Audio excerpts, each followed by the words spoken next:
Kateryna Levchenko. She is ex-member of Ukrainian parliament, and she is well known in Ukraine as a human rights activist and specifically women's rights activist.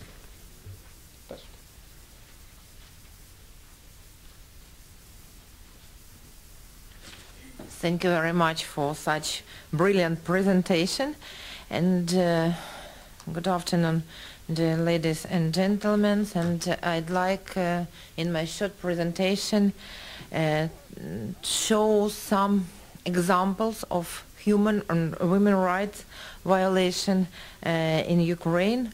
And of course this list could be more longer, but I'd like to give at least 5 or 6 main examples of the crucial violation of human rights in Ukraine in 2010.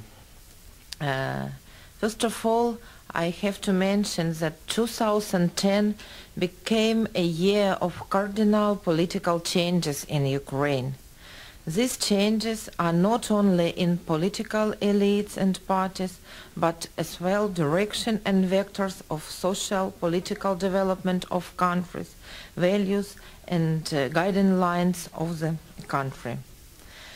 We saw a lot of new tendency in Ukrainian political and social life, and one of them, it is negative, using criminal judiciary in political aim. I am speaking about political persecution of former members of government of Ukraine, and I have to mention that massive arrests of the former government members accused in action taken with impunity by ministers of the President Cabinet of Ministry is selective criminal prosecution on the political base.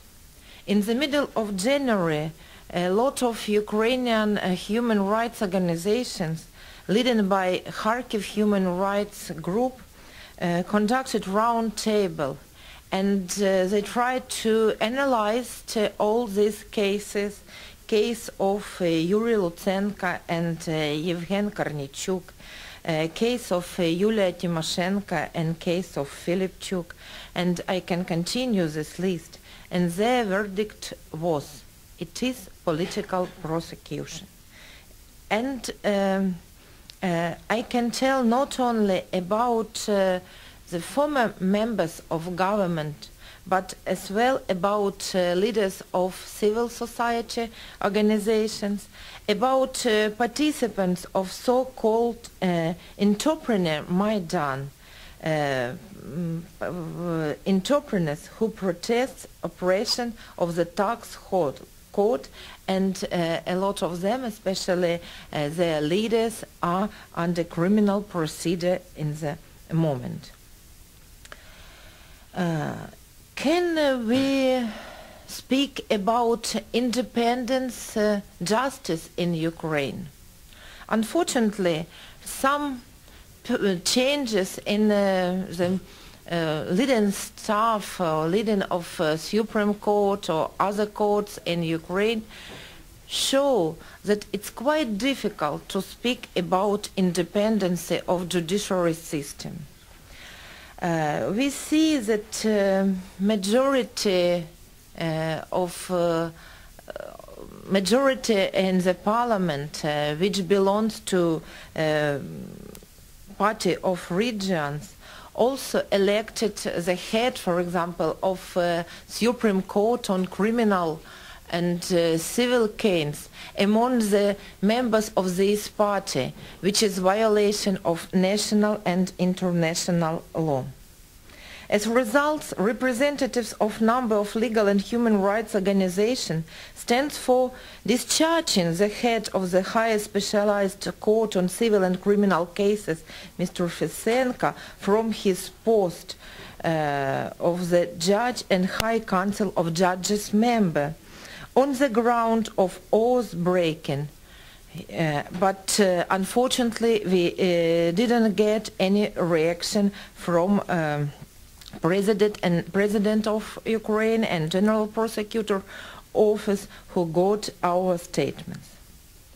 We also can observe a lot of violation of human rights by Ministry of Interior of Ukraine. Only some examples. Last year, the number of action of protest in Ukraine increased in 1/3. But the right to assemble peacefully is under the serious threat in Ukraine.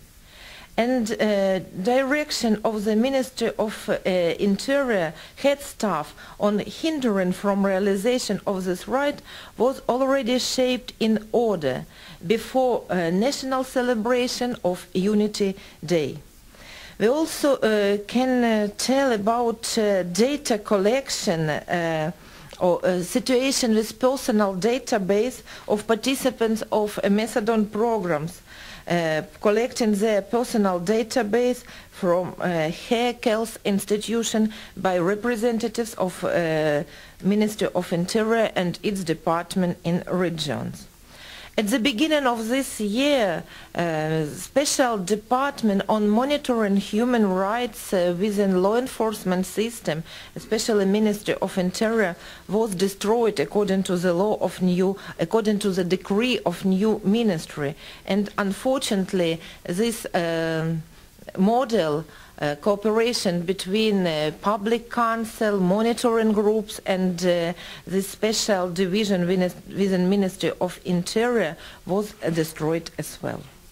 And a last example which show that we can say not only about violation of human rights but as well about violation of women's rights in Ukraine. It is also a new tendency because gender policy never been the part of high policy in Ukraine. But since 2010 we observe more and more violations of women's rights. First of all, it's a big distance and even contradictory between declaration and practical steps which were done by a new government. Ideological problems. I mean total misunderstanding of the women's rights and gender equality concept as a part of human rights policy. And unfortunately we know a lot of such negative statements by Ukrainian President and Prime Minister which were reacted very actively by Ukrainian civil society and women's rights organizations. We also see some discriminative acts against women. One of them, one of the last decree of Cabinet of Ministry, it was signed at the end of December 2010, and according this decree restricted the accept of women in the high schools of Ministry of Interior of Ukraine since 2011.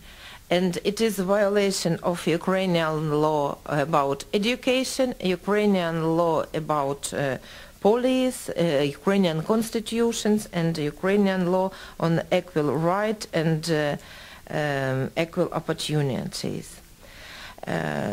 We also observe a total institutional collapse in this area. After institutional change in December of 2010, the Ministry of Family, Youth and Sport, which is responsible ministry for implementation gender and family policy in Ukraine, was destroyed. At the moment, all activity on promotion of women's rights and gender equality is going without any legal and institutional framework in our country.